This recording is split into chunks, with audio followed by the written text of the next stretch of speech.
Okay, I'm going to show you how I do mastering of a mix. So here's a little section of a mix I did. Listen to this. So you can see here you got one track that's quite loud. So what we're going to do is zoom in and find some good cut points on it.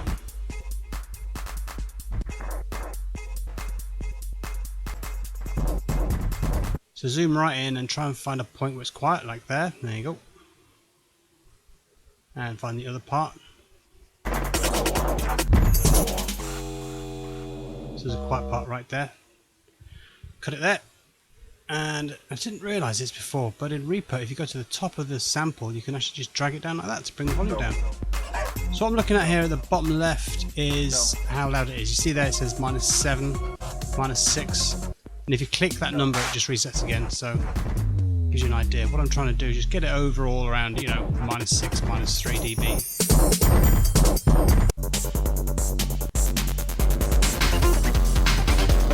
Okay, I'm happy with the levels of that. That's all roughly around -4, -8. That's all good. Right, now I'm going to add a new track and then make this track with the music in it the child of the parent track. And what I've done there, you see I've actually just raised the gain. So rather than normalizing it, I've actually just done it by hand so I can...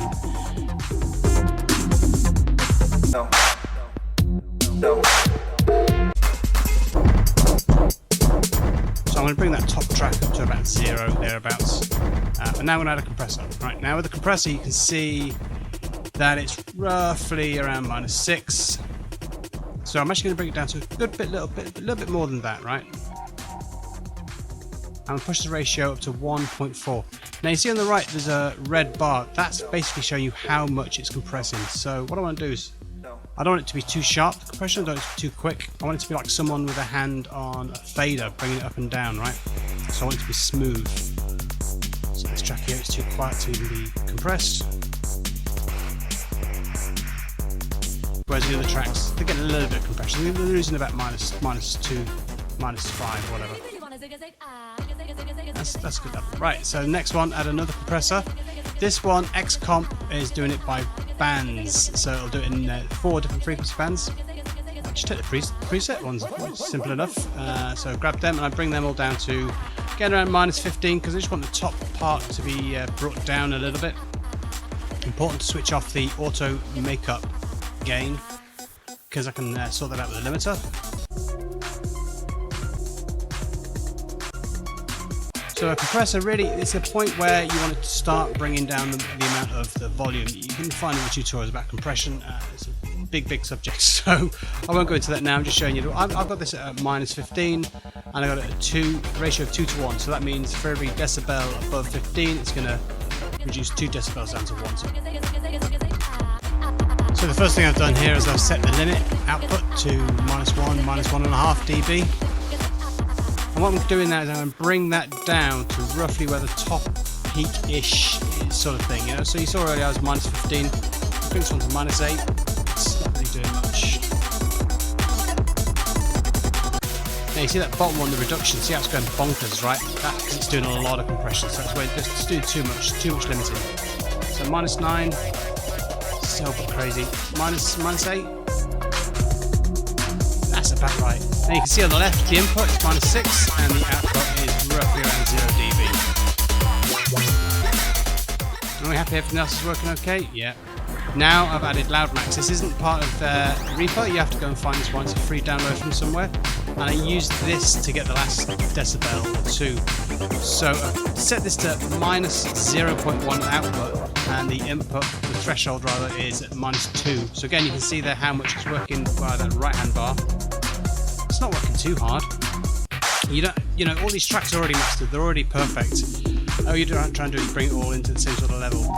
Now the last thing I'm going to do is, I'm not doing any compression here, I'm just using the fact that I can actually bring the output of this down to -8 because I've brought up the whole mix by 8 decibels, right? So now I can turn the effects on and off. So again, the output is still about -8, but I can turn it on and off and I can see where my mix is, you know, what I've done to it. I haven't distorted the sound too much, you know?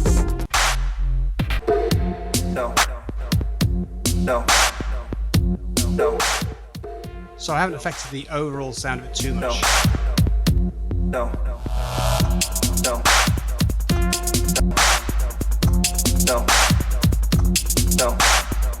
I'm happy with that.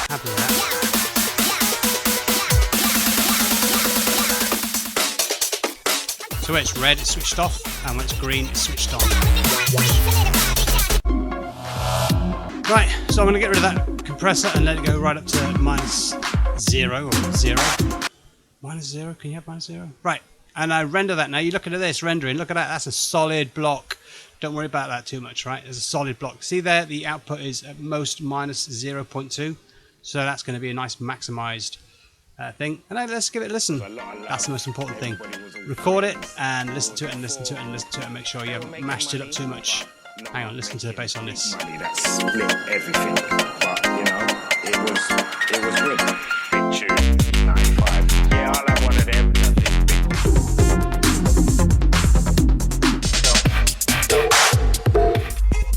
Now, the thing I'm looking for here from mastering is the fact that the whole mix sounds reasonably uniform and the same. I haven't clipped anything, I haven't distorted anything, that's very important, but that the overall mix sounds around the same sort of level and is nice and poppy, you know what I'm saying? Right, so that's a basic master. Now I'm going to get a bit funky, right? I think most people listen to this on headphones. So on headphones, I'm going to add wider. This is a free download from Effective Mushroom. Just go to Google, type Effective Mushroom wider, and I put that as first thing in the chain.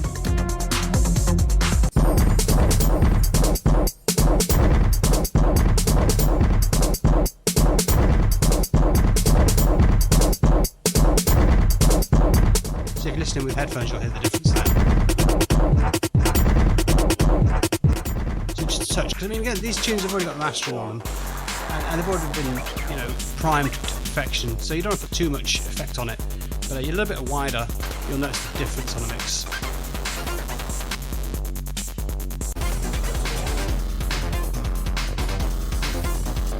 Right, this one, Luftkuts. I don't know how you pronounce that.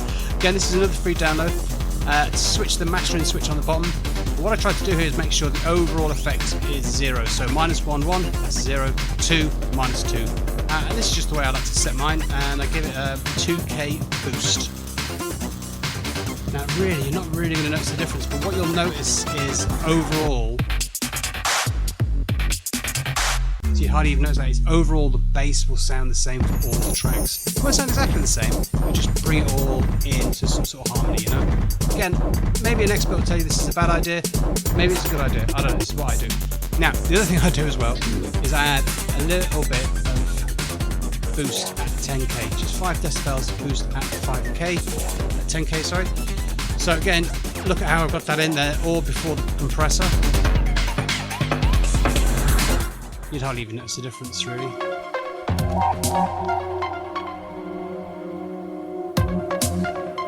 You'd hardly even notice the difference. So yeah, a bit of 10k at 5 decibel. Alright, let's render that and see what it does. Everything's looking good. Again, same sort of thing, solid block. Now, if you want to hear my mixes, go over to soundcloud.com/solidsoundfm. Just type Solid Sound FM into Google, that should bring you there. And you can hear my mixes, most recent ones. That's generally all I've done.